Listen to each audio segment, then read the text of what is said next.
దేశంలోనే అతిపెద్ద లిక్కర్ స్కామ్‌గా పేరొందినటువంటి ఈ లిక్కర్ స్కామ్‌లో రోజుకొక ట్విస్టు, రోజుకొక గుట్టు బయటపడటంతో అసలు ఇది ఎంత లోతుందా అని ఊహిస్తేనే భయంగా ఉంది. వాస్తవానికి 3,500,00,00,000 అనేది కేవలం ఇప్పటివరకు ఉన్న అంచనా మాత్రమే. బట్ విచారణ సాగే కొద్దీ దీని మొత్తం పెరుగుద్దేమో 5,000,00,00,000, 10,000,00,00,000కి చేరద్దేమోననే అనుమానాలు కూడా కలుగుతున్నాయి.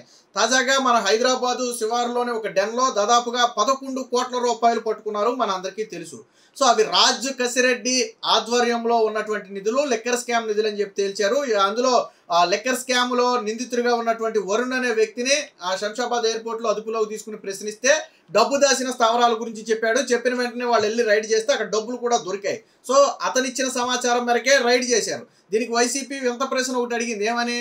ఇన్ని రోజులు డబ్బులు అక్కడ ఉన్నాయా?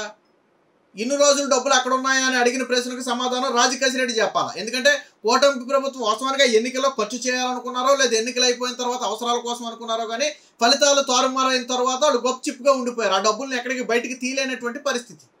కొద్దిగా ఖర్చు చేయాలంటే చేయొచ్చేమో కానీ ఎక్కడికి తీయలేని పరిస్థితి. కాబట్టి ఆ డబ్బులు అలాగే ఉన్నాయి. ఒకవేళ మీరు ఈ లాజిక్ అడిగారు కదా, మరి ఇంకో లాజిక్ కూడా చెప్పాలి. ఏమని? ఒకవేళ నిజంగానే సిట్ అధికారులకు ముందే తెలుసుంటే, వీళ్ళు అనేది ఏంటంటే సిట్ అధికారులకు ముందే తెలుసు, కావాలనే ఇలా డ్రామాలు ఆడుతున్నారు. ముందే తెలిస్తే ముందే రైడ్ చేసి పట్టుకుందరు కదా, కేసు ఇంకా బలం పెరిగేది కదా. ఇన్ని రోజులు ఆగి వరుణ్ దొరికేదాకా ఆగి వరుణ్ చెప్పిన తర్వాత వెళ్ళి రైడ్ చేయాల్సిన అవసరం ఏముంటుంది? పోలీసులకు పలానా చోట నగదు ఉందని తెలిస్తే ఆగుతారా? నేలు రైడ్ చేస్తారు కదా. అంటే ఇన్ని రోజులు వాళ్ళకి తెలియదు కదా. మరి ఎవరు చెప్పారు? జగన్మోహన్ రెడ్డి చెప్పాడా? రాజ్ కసిరెడ్డి చెప్పాడా? ఎవరు చెప్పారు? అదే లిక్కర్ స్కామ్లో నిందితుడిగా ఉన్నటువంటి వరుణ్ అనే వ్యక్తి చెప్పారు. సో ఈ కథ మనం ఆల్రెడీ మాట్లాడుకున్నది.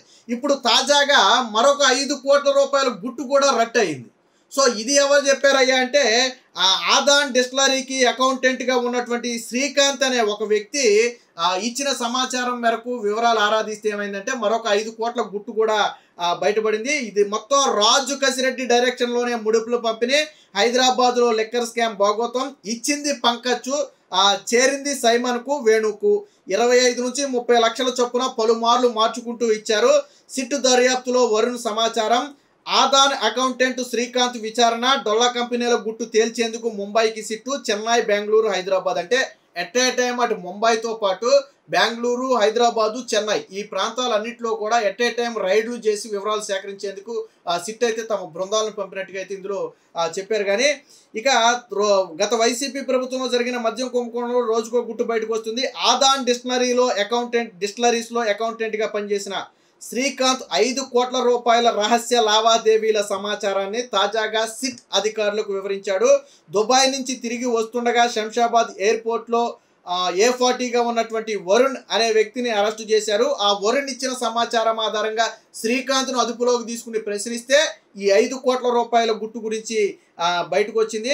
సో హైదరాబాద్లో ముడుపులు చేతిలో మారిన సంగతి ఆల్రెడీ విషయం గురించి అధికారులకు వివరించాడు. అలాగే 3.5 కోట్ల రూపాయల లిక్కర్ స్కామ్లో ప్రధాన నిందితుడు రాజ్ కసిరెడ్డికి ఆదాన్ డిస్టిలరీ సంస్థ బినామీ సంస్థ. ఈ ఆదాన్ డిస్టిలరీ అనేది ఎవరిదయ్యా అంటే ఇందులో A1గా ఉన్నటువంటి రాజ్ కసిరెడ్డి మొత్తం ఎంటైర్ లిక్కర్ స్కామ్లో తెర ముందుండి నడిపినటువంటి వ్యక్తి. తెర వెనకంటే జగన్మోహన్ రెడ్డి కావచ్చు, లేకపోతే మిథున్ రెడ్డి కావచ్చు, వీళ్ళంతా తెర వెనకున్న వాళ్ళుగా మిగులుతారు. బట్ తెర ముందు ఉన్న వ్యక్తి ఎవరయ్యా అంటే రాజ్ కసిరెడ్డి. అందుకనే A1గా ఉన్నాడు. ఈ కేసులో A1గా ఎందుకు ఉన్నాడంటే తెర ముందు తతంగా నడిపినటువంటి వ్యక్తి. సో ఈ రాజ్ కసిరెడ్డికి బినామీ సంస్థే ఈ ఆదాన్ డిస్టిలరీస్.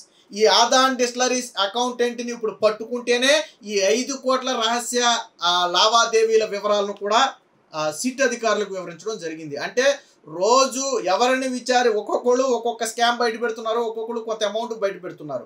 అందుకనే నేను మొదట్లో అని చెప్పా, ఇది ఎంత లోతు వెళ్ళొద్దంటే 3,500 కోట్లు అనేది ఇప్పటి వరకు ఉన్న సమాచారం.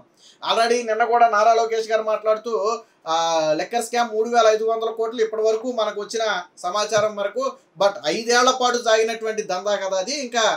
ఇంకా వాస్తవాలు బయటపడటానికి ఇంకొద్ది సమయం పడుతుందని చెప్పి నిన్న లోకేష్ గారు కూడా చెప్పారు. అది వాస్తవమే అనిపిస్తుంది. ఎందుకంటే మన 11 కోట్ల గురించి బయటపడింది, అంతకు ముందేమో దుబాయ్ డెన్ గురించి బయటపడింది, ఇప్పుడేమో మరొక 5 కోట్ల గురించి బయటపడింది.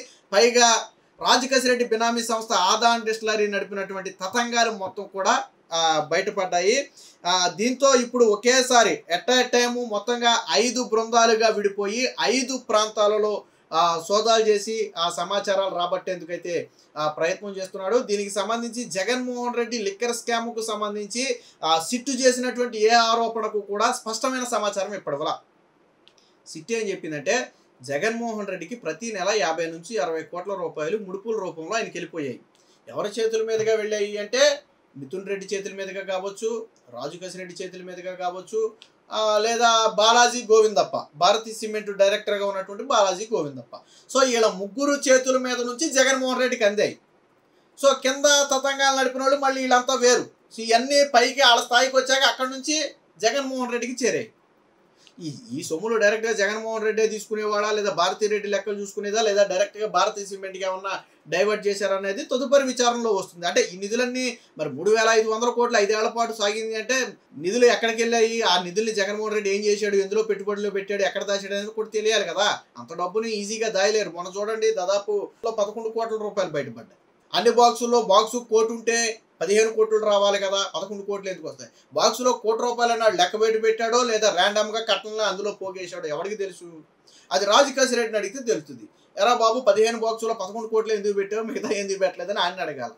ఇప్పుడు సాధారణంగా అది అవినీతి సొమ్ము. వాళ్ళు ఒక్కొక్క బాక్సులో ఇంతని సమకూర్చారో లేదా ర్యాండమ్గా వచ్చిన అమౌంట్ మొత్తాన్ని కూడా ఆ బాక్సుల్లో చదివారో ఎవరికి తెలుసు? ఒక బాక్సులో కూడా పెట్టవచ్చు, పెద్ద బాక్స్ ఏదన్నా ఉంటే, కానీ పెట్టలేదు కదా. కాకపోతే ఈ ప్రశ్నలకి ఏటికి సిట్ అడిగిన ప్రశ్నలకు సమాధానం చెప్పదు. ఎందుకు మీరు డిజిటల్ పేమెంట్స్ తీసుకున్నారు, ఎందుకు ఇప్పుడు ఎవరైతే డిస్టిలరీస్ ఉన్నారో వాళ్ళే ఒప్పుకున్నారు కదా. ఏమని, ఎస్ ఫలానా వ్యక్తులు ఫోన్ చేశారు, మేము సీఎంఓ అని చెప్పారు, సీఎంఓ అని చెప్పి బెదిరించారు, నిజమో కాదో అని చెప్పి మేము వాసుదేవరెడ్డి దగ్గరికి వెళ్తే వాళ్ళు చెప్పినట్టు చేయండి అయితేనే మీకు వస్తాయని చెప్పారు. చెప్పిన తర్వాత మేము నిర్ధారించుకుని తప్పని పరిస్థితుల్లో ముడుపులు ఇచ్చాం. ఎస్ఎన్జే సంస్థ ఏదో ఉంది కదా, 234 కోట్ల రూపాయలు ఇచ్చాం, మాకు దాదాపుగా 1500-2000 కోట్ల రూపాయల డీల్స్ మాకు వచ్చినాయని చెప్పి స్వయంగా ఒప్పుకున్నారు కదా. డిస్టిలరీసే ఒప్పుకున్నారు కదా. ప్రభుత్వం వాళ్ళు పేక మీద కత్తి పెట్టలేదే. వాళ్ళు ఏమన్నారు, ఎస్ ఇచ్చాం, డబ్బులు ఇచ్చాం. ఎందుకు ఇచ్చామంటే మాకు వ్యాపారాలు సాగాలి కాబట్టి ఇచ్చాం. ఆంధ్రప్రదేశ్లో లిక్కర్ బిజినెస్లు అడ్డుకుంటామంటే భయపడి ఇచ్చాం. ఒప్పుకున్నారు కదా, వాళ్ళే ఒప్పుకున్నారు కదా. మరి లిక్కర్ స్కామే జరగలేదు, నా స్కామ్లో నాకు సంబంధం లేదంటాం వేరు, అసలు స్కామే జరగలేదు అంటాం వేరు కదా. స్కామ్ అయితే పక్క జరిగిన మాట వాస్తవం. ఎందుకంటే డిస్టిలరీస్ ఒప్పుకున్నాయి. మీకు చిన్న లాజిక్, ఎందుకు డిజిటల్ పేమెంట్లు పెట్టలేదు? మీకు గుర్తుందో లేదో, ఎన్నికలకు కొద్ది రోజుల ముందు, మనం అప్పుడు వీడియోలో కూడా చెప్పుకున్నాం దీన్ని, ఎన్నికలకు కొద్ది రోజుల ముందు పురంధేశ్వరి బీజేపీ అధ్యక్షురాలుగా అప్పుడు ఉన్నటువంటి పురంధేశ్వరి గారు ఒక లిక్కర్ షాప్కి వెళ్ళి లావాదేవీలు పరిశీలిస్తే ఆ రోజు మొత్తం టోటల్ సేల్ వచ్చేసి 1-2 లక్షల రూపాయలు అమ్మినట్టుగా అందులో ఉంది ఒక డేలో. బట్ డిజిటల్ పేమెంట్ రూపంలో 5,000-10,000 రాశారు. 5,000-10,000 మాత్రమే లెక్కలో చూపారు దాన్ని, మిగిలిన లెక్కలో చూపలా. ఆ రోజే దాన్ని పురంధేశ్వరి గారు చాలా హైలైట్ చేశారు. ప్రతిపక్షంలో ఉన్నటువంటి టీడీపీ, జనసేన, బీజేపీ కూడా దాన్ని గట్టిగా ఖండించాయి. సమాధానం చెప్పాలని నిలదీస్తే అటు ఎక్సైజ్ శాఖ అధికారులు కానీ, ఎక్సైజ్ శాఖ మినిస్టర్ కానీ, జగన్మోహన్ రెడ్డి కానీ సమాధానం చెప్పలా. జగన్మోహన్ రెడ్డి ఎవరో సమాధానం చెప్పలా. ఎందుకు చెప్పలా? రికార్డులోనేమో ₹1,00,000 అమ్మినట్టు ఉంది మద్యం, బట్ వాస్తవంగా చూపించింది మాత్రం 10,000 రూపాయలే. ఒకవేళ నిజంగానే అది కరెక్ట్ అనుకుంటే 10% వీళ్ళు చూపిస్తున్నారు అనుకుంటే మిగతా 90% ఎక్కడికి వెళ్తుంది?